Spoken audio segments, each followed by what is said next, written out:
నమస్తే N9 TV Telugu news కి స్వాగతం. వార్తల్లో ముందుగా ముఖ్యాంశాలు చూద్దాం.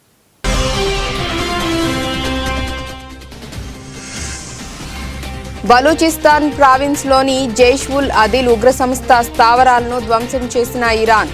2 చిన్నారులు మృతి చెందారని, మరో 3 బాలికలు తీవ్రంగా గాయపడ్డారన్న పాక్.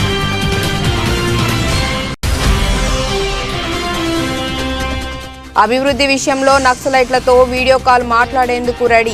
ప్రజాస్వామ్యమే ప్రపంచంలోని అత్యుత్తమ పరిపాలనా వ్యవస్థ అన్న Chhattisgarh deputy CM Vijay Sharma.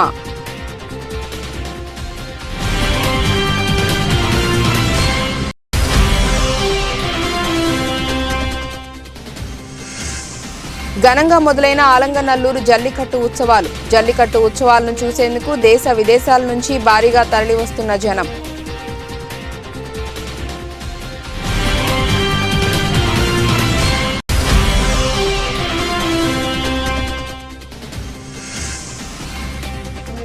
పాలసముద్రంలో NACIN కేంద్రాన్ని ప్రారంభించిన ప్రధాని మోదీ. హాజరైన సీఎం జగన్.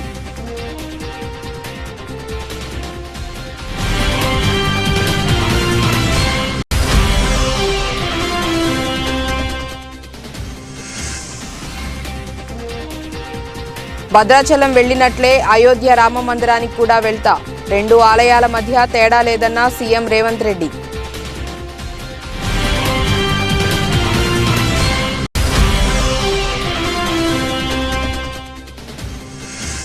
బుధవారం భారీ నష్టాలతో ప్రారంభమైన దేశీయ స్టాక్ మార్కెట్ సూచీలు 199 పాయింట్లు తగ్గి 21,833 వద్ద కొనసాగుతోన్న నిఫ్టీ. పాకిస్తాన్లోని ఉగ్రవాద స్థావరాలపై దాడి చేసినట్లు ఇరాన్ ప్రకటించింది. పాకిస్తాన్లోని జైష్ అల్ అదల్ ఉగ్రవాద సంస్థ స్థావరాలపై దాడి చేసినట్లు తెలిపింది. ఈ దాడికి ఇరాన్ క్షిపణులు, డ్రోన్లను ఉపయోగించింది. అయితే ఇరాన్ దాడులను పాకిస్తాన్ విదేశాంగ మంత్రిత్వ శాఖ తీవ్రంగా ఖండించింది. దాడిలో 2 అమాయక పిల్లలు చనిపోయారని, మరో 3 బాలికలు గాయపడ్డారని వెల్లడించింది. ఇది పాకిస్తాన్ సార్వభౌమాధికారాన్ని ఉల్లంఘించటమేనని, ఈ దాడి తీవ్ర పరిణామాలకు దారితీస్తుందని హెచ్చరించింది. గాజాలో ఇజ్రాయిల్, హమాస్ మిలిటెంట్లకు మధ్య జరుగుతున్న యుద్ధం మరింత విస్తరించే అవకాశం ఉన్న క్రమంలో ఈ దాడులు చోటు చేసుకున్నాయి. మరోవైపు సోమవారం ఇరాకీ నగరం ఇర్బిల్లోని యుఎస్ కాన్సులర్ కాంపౌండ్కు సమీపంలో ఉన్న ఇజ్రాయెల్ గూఢచారి ప్రధాన కార్యాలయం తీవ్రవాద ఇస్లామిక్ స్టేట్ గ్రూప్తో సంబంధం ఉన్న లక్ష్యాలపై కూడా ఇరాన్ క్షిపణులను ప్రయోగించింది. ఇరాన్ దాడికి ఇరాక్ కూడా ఖండించింది. ఇరాక్ సార్వభౌమాధికారానికి ఈ దాడి భంగకరమని, దాడిలో అనేక మంది అమాయక పౌరులు మరణించారని తెలిపింది. అభివృద్ధి విషయంలో నక్సలైట్లతో వీడియో కాల్ మాట్లాడేందుకు తాను సిద్ధంగా ఉన్నట్లు ఛత్తీస్గఢ్ డిప్యూటీ సీఎం విజయ్ శర్మ తెలిపారు. ప్రజాస్వామ్యమే ప్రపంచంలోని అత్యుత్తమ పరిపాలనా వ్యవస్థ అని ఆయన అన్నారు. రాయ్పూర్లో మీడియాతో మాట్లాడుతూ నక్సల్స్తో వీడియో కాల్ మాట్లాడేందుకు సిద్ధంగా ఉన్నామని, వాళ్లు ప్రభుత్వం ముందుకు రాలేని పక్షంలో తాను వీడియో కాల్ చేసేందుకు రెడీగా ఉన్నట్లు చెప్పారు. అభివృద్ధిని ఎందుకు అడ్డుకుంటున్నారో కారణం చెప్పాలని అన్నారు. ప్రజాస్వామ్య వ్యవస్థలో ఏ ప్రభుత్వం నక్సల్స్ను వాడుకుందో వాళ్లే చెప్పాలని ఆయన పేర్కొన్నారు. ఆ రాష్ట్ర హోంశాఖ బాధ్యతలు కూడా విజయ్ శర్మ వద్దే ఉన్నాయి. నక్సల్స్ గురించి ప్రశ్న వేసిన సమయంలో ఆయన మాట్లాడుతూ రోడ్లు, బ్రిడ్జిల నిర్మాణాన్ని నక్సల్స్ వ్యతిరేకిస్తున్నారంటున్నారు. కానీ ఇటీవల రోడ్లు కావాలంటూ వాళ్లు కరపత్రాలను జారవిడిచారని గుర్తు చేశారు.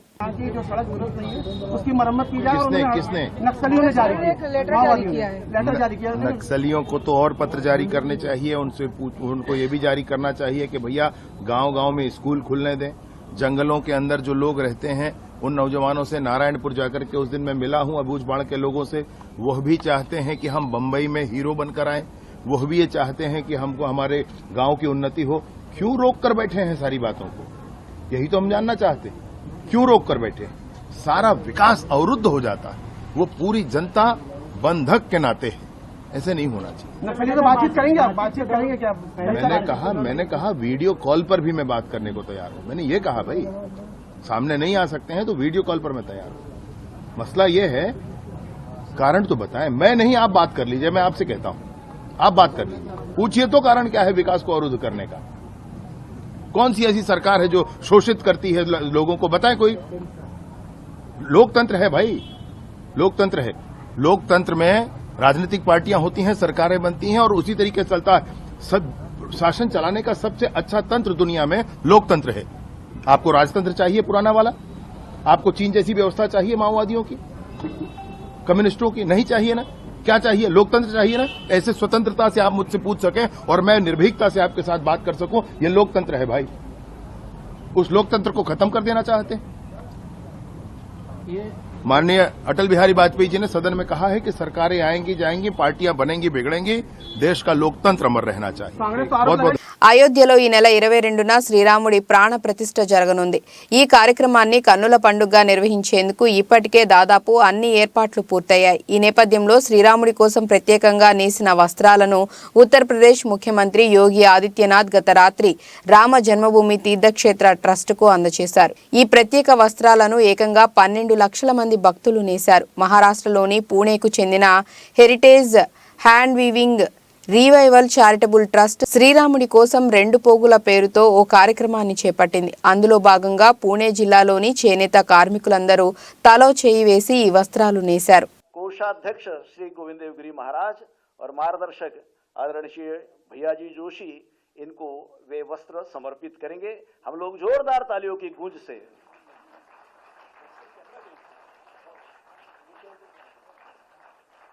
आदरणीय मुख्यमंत्री महोदय के कर कमलों द्वारा यह वस्त्र राम जन्मभूमि न्यास के कोषाध्यक्ष और मार्गदर्शक इनको समर्पित हो रहा है. आपके सम्मुख एक बार जोर से गगन गुंजाने वाली तालियां होनी चाहिए.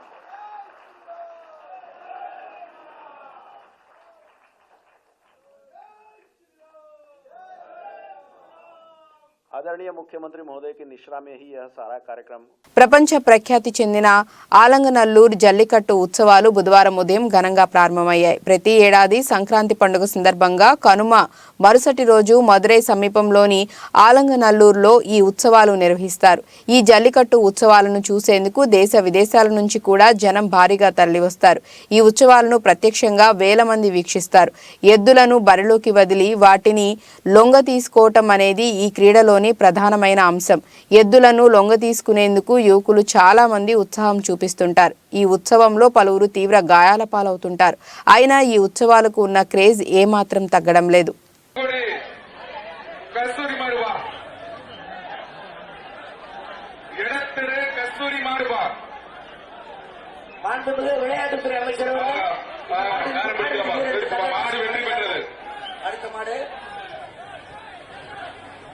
இந்த மாட்டிற்கான தங்க காசினை வழங்கி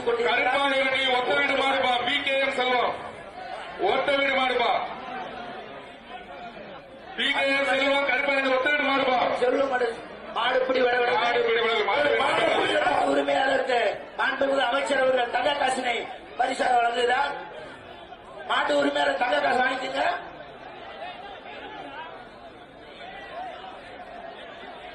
அடுத்ததாக தமிழ்நாடு ஜல்லிக்கட்டு பேரவை சேலம் மாவட்ட தலைவர் செல்லமுத்து வேறாடுபா.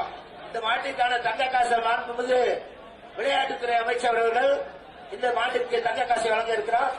அருமை அருமை அருமை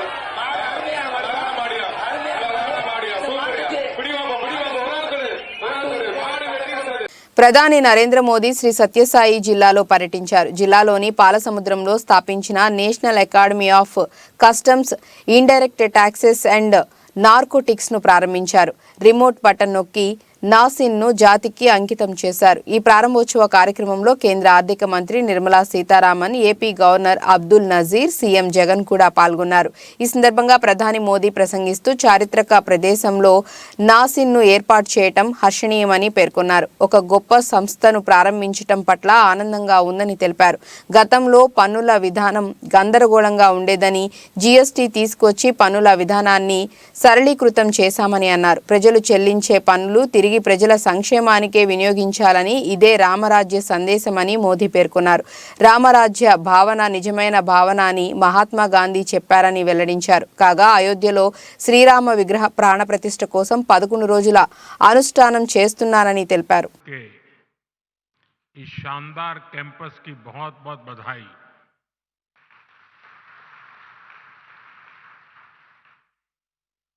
जिस श्री सत्य साई जिले में जिस क्षेत्र में एक कैंपस बना है वो अपने आप में विशेष है।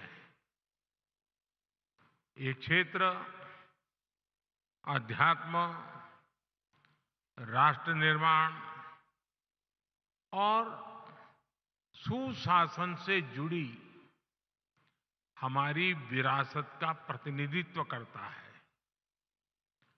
आप सब जानते हैं कि पुट्टपर्ती में श्री सत्य साईं बाबा की जन्मस्थली है। ये महान स्वतंत्रता सेनानी पद्मश्री श्री कल्लुल सुब्बाराव की भूमि है। प्रसिद्ध पपेट्री आर्टिस्ट दलाभाई चलापति राव को इस क्षेत्र में ने नई पहचान दी है।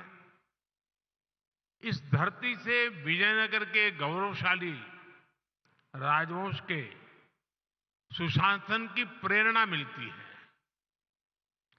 ऐसी प्रेरणादायी जगह पर नैसीन का यह नया कैंपस बना है। मुझे विश्वास है ये Indian navy chief admiral R Harikumar బుధవారం మహారాష్ట్రలోని పూణేలోని లోనావాలాలో ఐఎన్ఎస్ శివాజీ వద్ద ట్రాన్స్ క్రిటికల్ CO2 ఎయిర్ కండిషనింగ్ ప్లాంట్ను ప్రారంభించారు. ప్లాంట్ ప్రారంభోత్సవంపై నేవీ చీఫ్ మాట్లాడుతూ ఈ transcritical CO2 air conditioning plant ప్రారంభోత్సవంలో ఈ రోజు ఇక్కడకు రావటం సంతోషంగా ఉందని అన్నారు. Marine engineering, and they have worked along with Indian Institute of Science, Bangalore, and a host of industry partners to get this developed. Tata engineers and a whole lot of them who are here. You can interact with them after this. This is a major step towards meeting government's commitment to reduce global warming and the emission of gases which are harmful to the environment. This is a technology which probably existed for they used CO2 as a refrigerant in the 19th century, early 19th century. But that time the technology was not fully developed and it was not efficient enough. And that's why we subsequently shifted to different types, so the CFC, HCFC, HFC, and now we have this team has pioneered the use of. తాను భద్రాచలం వెళ్లినట్లే అయోధ్య రామ మందిరానికి కూడా వెళ్తానని CM Revanth Reddy అన్నారు. రెండు ఆలయాల మధ్య తేడా లేదని అన్నారు. అయోధ్య ఆలయం హిందువుల అందరిది అని బీజేపీకి సంబంధం లేదని వ్యాఖ్యానించారు. ఇది బీజేపీకి పొలిటికల్ గా ఎలా హెల్ప్ అవుతుందని ప్రశ్నించారు. రామ మందిరం ప్రారంభోత్సవానికి వెళ్తున్నారా అని రిపోర్టర్ అడగగా అసంపూర్తిగా నిర్మించిన గుడికి నిజమైన హిందువులు వెళ్లరని సమాధానమిచ్చారు. Impact the build up to the Lok Sabha elections. It is nothing to do with BJP. The Ram temple belongs to all Hindus, whoever believes Ram, Sri Ram. So how come it is going to help BJP for politics? If they are claiming they are going to get some benefit from the Ram temple, they are playing simple religion politics. How come they are going to play religion politics? Do you think it would have been a good idea for Congress leaders also to go to the Ram temple inauguration? Whoever believes, whoever want to visit, this is not first day or this is not the last day. So years together we have been there. Future also we are going to there. No, on the issue of going for the inauguration of the Pan Pratishtha, do you think it would have been good if, would you have liked to go? Real Hindu believers are there. Incomplete temple cannot do all these such programs. Our four Shankaracharyas refused to go Ayodhya. So there are different arguments are there. Whoever believes this thing, they can go. You want to go someday? Yeah, definitely. Why not? I have a Bhadrachalam temple. One is the popular Sri Ram temple in Telangana, in my state only. Always I used to visit that temple. So I don't find any difference between Ayodhya and Bhadrachalam Ram Mandir. Bollapalli మండలం గండిగనమల తండా గ్రామంలో జరుగుతున్న పెద్దమ్మ తల్లి జాతర మంగళవారం నిర్వహించారు. ఈ కార్యక్రమంలో ఉమ్మడి గుంటూరు జిల్లా జనసేన కార్యదర్శి నిశంకరావు శ్రీనివాసరావు పాల్గొన్నారు. ఈ సందర్భంగా ఆయన మాట్లాడుతూ రాష్ట్రంలో ఎదుర్కొంటున్న సమస్యలను తరిమికొట్టే రోజులు దగ్గర పడ్డాయని ఆయన అన్నారు. జనసేన కార్యకర్తలు అందరూ కలిసికట్టుగా పనిచేయాలని ఆయన సందేశం ఇచ్చారు.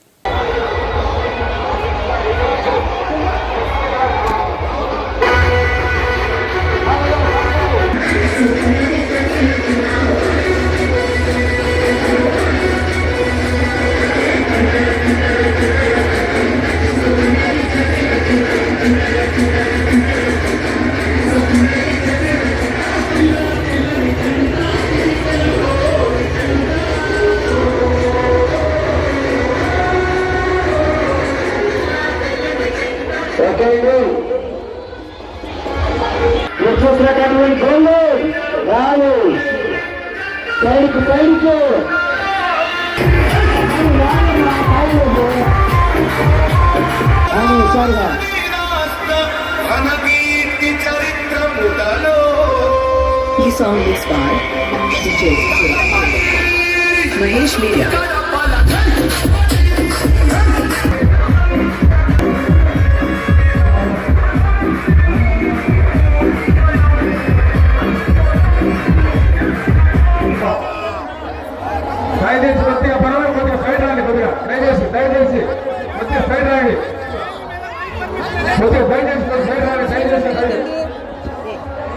తెలుగుదేశం పార్టీ రైతు నాయకులు పెమ్మసాని నాగేశ్వరరావు గారిని వేదిక నిలవాల్సిందిగా కోరుతున్నాం, చేస్తున్నాం. తెలుగుదేశం పార్టీ మండల అధ్యక్షులు. ఆయిల్ ఫామ్ సాగుపై అవగాహన సదస్సులో పాల్గొన్న ఎమ్మెల్యే డాక్టర్ పటోళ్ల సంజీవరెడ్డి నిజాంపేట్ మండలం దామరచెర్ల గ్రామంలో శివార్లో ఆయిల్ ఫామ్ మొక్కలు నాటి వాటి సాగు విషయాలు ఉద్యానవన అధికారులను అడిగి రైతులకు అవగాహన కల్పించి కొత్త విషయాలు అగ్రికల్చర్ అధికారులు రైతులకు ఎకరాకు 57 మొక్కలు 20 రూపాయలకు ఒకటి ప్రభుత్వం తరపున ఉంటుందని తెలియపరిచారు.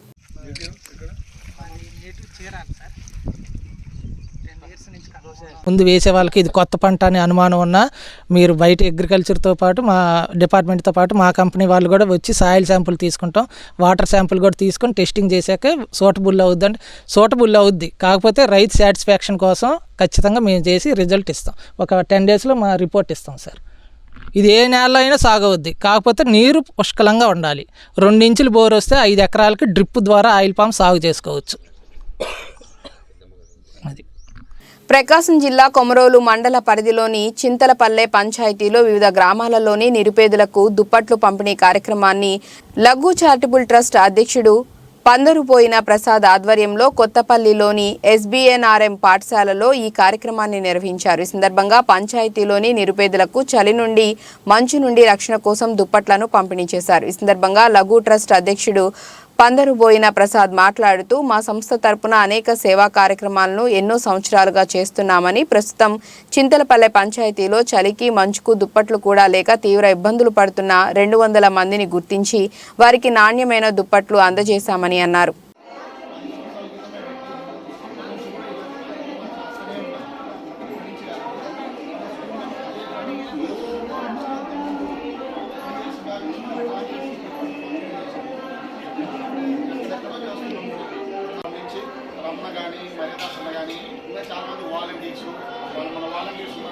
వాళ్ళందరూ కూడా మీ పేరు రాసి ఇచ్చారు, పలానా వాళ్ళకి ఇవ్వచ్చు అని. సరే మా వాళ్ళ లిస్ట్ అంతా పట్టుకురండి అని చెప్పి హనుమంతరాన్ని కల్పించిన ఫ్రెండ్ నాగూరు అనమాట. ఈయన కూడా 4 రోజుల నుంచి ఎవరైతే ఉన్నారో వాళ్ళందరూ కలెక్ట్ చేస్తూ ఉన్నారు. సో ఇలా అందరూ ఒక మంచి పని చేయడానికి ఇంతమంది సహకరిస్తారనేది నాకు నిజంగా చాలా హ్యాపీ ఇస్తుంది. ఇంతవరకు అయితే నేను హ్యాపీ. తర్వాత ఏదైనా ముందు కూడా ఇంకా ఏమైనా కార్యక్రమాలు అయితే ఖచ్చితంగా చేయగలుగుతాము. నేను ఒక్కనే అయితే చేయలేను, నాతో పాటు 10 పిల్లలు ఉన్నారు. అందరూ కలిసి అందరి సహకారంతో కొంతమందికి ఏదైనా కొంత చేయాలనేది నా ఉద్దేశం. ఎప్పుడైనా సరే సారు మాత్రం నాకు ఎప్పటి నుంచో ఆయన నేర్పిన బుద్ధులు, ఆయన నేర్పిన నడవడిక అవన్నీ నాకు ఇక్కడే ఉంటాయి. ఇక్కడే ఎన్నో తీపి జ్ఞాపకాలు ఉన్నాయి. ఈ బండల మీద కూర్చుని బెంచులు లేవు, కాళ్ళకు చెప్పులు లేకుండా కూడా ఈ స్కూల్కి వచ్చాను. 10 తక్కువ చెప్పులు దొరుకుతున్నా నేను. అంటే చెప్పు కూడా బాగోదు. అట్లా వచ్చిన కాబట్టి మనకు విలువ తెలుస్తుంది. వీళ్ళు అట్లా కలిగిన మనిషి ఎవడైతే ఉంటాడో వానికి ఆలోచన ఎక్కువైతుంది. ఆదిలాబాద్ బీఆర్ఎస్ జిల్లా అధ్యక్షుడు మాజీ మంత్రి జోగు రామన్న కాంగ్రెస్ పార్టీ నాయకత్వంపై చేసిన ఆరోపణలు హాస్యాస్పదంగా ఉన్నాయని జిల్లా Congress party working president Sridhar అన్నారు. బుధవారం ఉదయం 9 గంటలకు జిల్లా కేంద్రంలో మీడియాతో ఆయన మాట్లాడారు. జిల్లా ఇన్ఛార్జి మంత్రి సీతక్కకు సమస్యలను విన్నవించడానికి వచ్చిన బీఆర్ఎస్ సర్పంచ్లను కాంగ్రెస్ పార్టీ కండువాలు కప్పి చేర్పించుకున్నారని మాజీ మంత్రి చేసిన వ్యాఖ్యలను ఆయన ఖండించారు. మాజీ మంత్రి జోగు రామన్నపై నమ్మకం లేకనే బారాసా కార్యకర్తలు నాయకులు కాంగ్రెస్ పార్టీలో చేరుతున్నారని పేర్కొన్నారు. చేసినటువంటి ఆరోపణలు ఆశాస్పదంగా ఉన్నాయి. అయ్యా జోగురామన్న, మీ పైన, మీ నాయకత్వం పైన, మీ అధిష్టానం పైన నమ్మకం లేకనే మీ బీఆర్ఎస్ పార్టీ నాయకులు మా కాంగ్రెస్ పార్టీ నియోజకవర్గ నాయకులు, మా నాయకత్వం, మా అధిష్టానంతో చర్చలు జరిపిన తర్వాతనే ఆ రోజు ఇన్ఛార్జు మంత్రి సీతక్క గారి ఆధ్వర్యంలో వారిని కండువాలు కప్పి స్వాగతించడం జరిగింది. అయ్యా జోగురామన్న, ఈరోజు మీరు సమస్యలు చెప్పడానికి వెళ్తే వారికి కాంగ్రెస్ పార్టీ కండువాలు కప్పారని చెప్పేసి మీరు మాట్లాడడం విడ్డూరంగా ఉంది, హాస్యాస్పదంగా ఉంది. అయ్యా జోగురామన్న, మరి వారు సమస్యలు చెప్పడానికి వస్తే కండువాలు కప్పినామని చెప్పేసి అంటున్నావు కదా, వారేమైనా సంక్రాంతికి వచ్చే గంగిరెద్దులా? మరి వారికి మెడలు వంచి కండువాలు వేస్తే కూడా మరి నోట్లో వేలు పెట్టి కొరకని పరిస్థితిలో మీ కార్యకర్తలు ఉన్నారా అని చెప్పేసి నేను ఈరోజు మాట్లాడుతా ఉన్నా. అయ్యా మెదక్ జిల్లా రామాయంపేట మున్సిపాలిటీ పరిధిలో 11వ వార్డులో కౌన్సిలర్ చిలుక గంగాధర్ వినూత్న కార్యక్రమాన్ని చేపట్టారు. సంక్రాంతి పర్వదినం పురస్కరించుకొని తన వార్డు పరిధిలోని మహిళా ఓటర్లకు బహుమతుల పంపిణీ కార్యక్రమాన్ని చేపట్టారు. ప్రతి మహిళా ఓటర్కు కూపన్లు పంపిణీ చేసి కౌన్సిలర్ నేడు అందరి సమక్షంలో లక్కీ డ్రా నిర్వహించారు. సుమారు 445 మంది మహిళా ఓటర్లకు ప్రతి ఒక్కరికి పలు రకాల బహుమతులను వారి చేతులతోనే లక్కీ కూపన్ తీయించి ఎవరికి ఏ బహుమతి వస్తే ఆ బహుమతిని అందజేశారు. దీంతో వార్డు సభ్యులు సంతోషం వ్యక్తం చేశారు. ఈ కార్యక్రమంలో మహిళా వార్డు అభివృద్ధి కమిటీ సభ్యులు శ్రవంతి, వల్లకాటి సౌందర్య, కర్రే నవీన, చిలుక స్వామి, శోభారాణి, ప్రణీత, అలేఖ్య, జ్యోతి, చింతల సాయిలు, చింటూ, శీలం వెంకటరెడ్డి, చిలుక యాదగిరి, చిలుక వెంకటేశం, అల్లాడి వెంకటి, మెట్టు గంగారం తదితరులు పాల్గొన్నారు.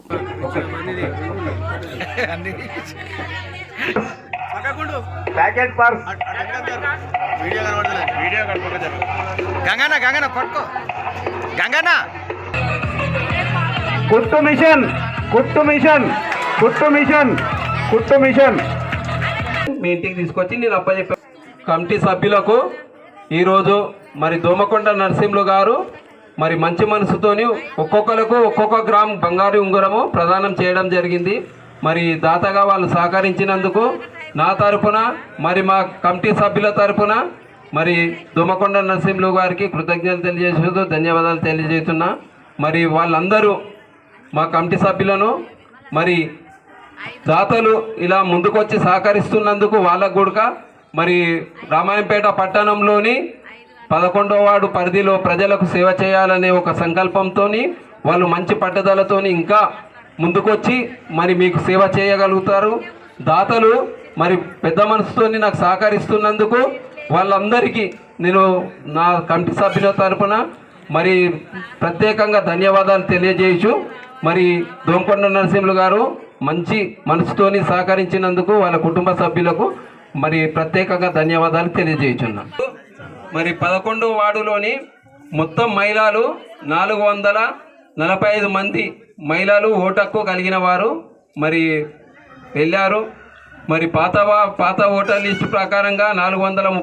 ఓబులవారిపల్లె మండలం మంగంపేట కాపుపల్లికి చెందిన Guntakal railway board member Tallem Bharat Kumar Reddy ఆధ్వర్యంలో కనుమ పండుగ రోజు పేద మహిళలకు చీరలు పంపిణీ చేశారు. మంగళవారం మంగపేట చుట్టుప్రక్కల గ్రామాల నుంచి వచ్చిన వందలాది మంది ప్రజలకు పంపిణీ చేశారు. ఈ కార్యక్రమంలో పోలి కృష్ణారెడ్డి, గజ్జల శ్రీనివాసులు రెడ్డి, తల్లెం వెంకట సుబ్బారెడ్డి, తల్లెం రామచంద్రారెడ్డి, ఈశ్వర్ రెడ్డి పాల్గొన్నారు.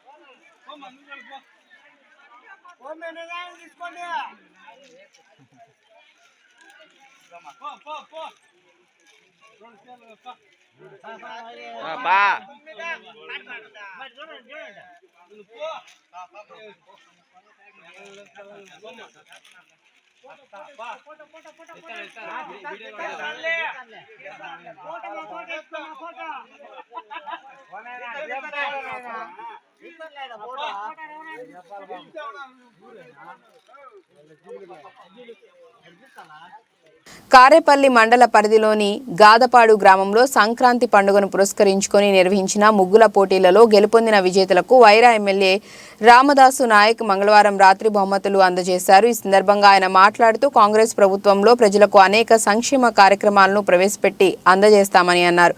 ఇందిరమ్మ రాజ్యాన్ని స్థాపిస్తామని ఆయన ఈ సందర్భంగా అన్నారు. ఈ కార్యక్రమంలో కాంగ్రెస్ పార్టీ నాయకులు పాల్గొన్నారు. తప్పకుండా మీరు దరఖాస్తులు చేసుకున్నారు. 600 7 లక్షల కోట్ల అప్పులో ఈ రాష్ట్రం ఉన్నది. మనం తెలంగాణ రాష్ట్రం వచ్చినప్పుడు సోనియా గాంధీ గారు 17,500 రూపాయల మిగులు బడ్జెట్ నుంచి తెలంగాణ ఇచ్చింది. అంటే కొన్ని విషయాలు మీకు తెలవాలి. ఈ రోజు 7 లక్షల కోట్లతో తెలంగాణ మా చేతికి వచ్చింది. అయినా మీకు ఇచ్చిన మాట ప్రకారం కోసం తల తాకట్టు పెట్టారా ఈ రాష్ట్ర ప్రభుత్వం మీకు ఇచ్చిన మాటకి పని చేస్తామని చెప్పేసి ఇంకోసారి మనవి చేస్తూ ఇంత మంచి కార్యక్రమం ఇంత రాత్రి పూట ఇంత పెద్ద ఎత్తున చేసిన నాకు పక్కన డిప్యూటీ సీఎం భట్టి ప్రభాకర్ గారు బోనకల్లో మీటింగ్ జరుగుతున్నప్పటికీ కూడా మీ అందరూ చూసి మా కళ్ళు నిండాయి. ఆ ప్రోగ్రాం కూడా పోలేకపోయినా మీ అందరిని చూసినందుకు, కలిసినందుకు, మీ అందరికీ నమస్కారం పెట్టినందుకు చాలా సంతోషంగా ఉన్నది. భవిష్యత్తులో కూడా మీ అందరితో కలిసి ఉంటామని చెప్పేసి ఈ వేదిక. అంతర్జాతీయ మార్కెట్లోని ప్రతికూల పరిస్థితుల కారణంగా దేశీయ స్టాక్ మార్కెట్ సూచీలు బుధవారం భారీ నష్టాలతో ప్రారంభమయ్యాయి. ఉదయం 9:22 సమయంలో సెన్సెక్స్ 706 పాయింట్లు నష్టపోయి 72,422 ట్రేడ్ అవుతోంది. నిఫ్టీ 199 పాయింట్లు తగ్గి 21,833 వద్ద కొనసాగుతోంది. డాలర్తో పోలిస్తే రూపాయి మారకం విలువ 83.14 దగ్గర ప్రారంభమైంది. సెన్సెక్స్ 30 సూచీలో భారతీయ ఎయిర్టెల్, ఐటీసీ, అల్ట్రాటెక్ సిమెంట్, రిలయన్స్, నెస్లే ఇండియా, ఎన్టీపీసీ షేర్లు లాభాల్లో ఉన్నాయి.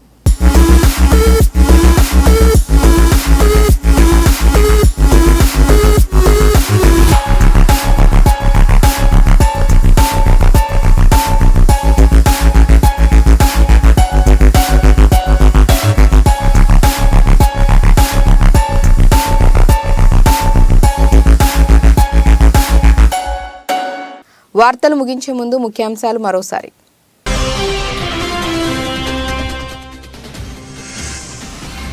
బలూచిస్తాన్ ప్రావిన్స్లోని జైష్-ఉల్ అదిల్ ఉగ్ర సంస్థ స్థావరాలను ధ్వంసం చేసిన ఇరాన్. 2 చిన్నారులు మృతి చెందారని, మరో 3 బాలికలు తీవ్రంగా గాయపడ్డారన్న పాక్.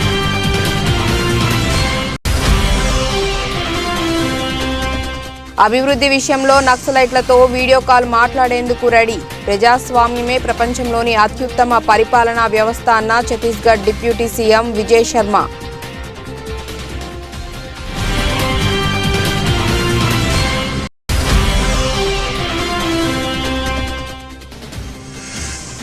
ఘనంగా మొదలైన ఆలంగనల్లూరు జల్లికట్టు ఉత్సవాలు. జల్లికట్టు ఉత్సవాలను చూసేందుకు దేశ విదేశాల నుంచి భారీగా తరలివస్తున్న జనం.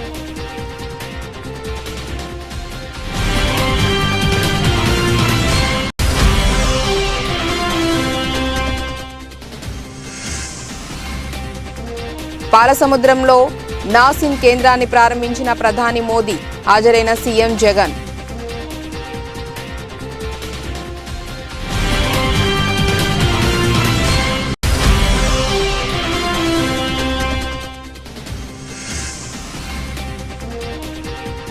భద్రాచలం వెళ్లినట్లే అయోధ్య రామ మందిరానికి కూడా వెళ్తా.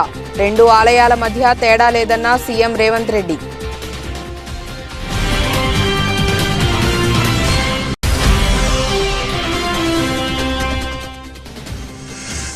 బుధవారం భారీ నష్టాలతో ప్రారంభమైన దేశీయ స్టాక్ మార్కెట్ సూచీలు 199 పాయింట్లు తగ్గి 21,833 వద్ద కొనసాగుతోన్న నిఫ్టీ. ఇక ఇప్పటివరకు అప్డేట్స్. నమస్కారం.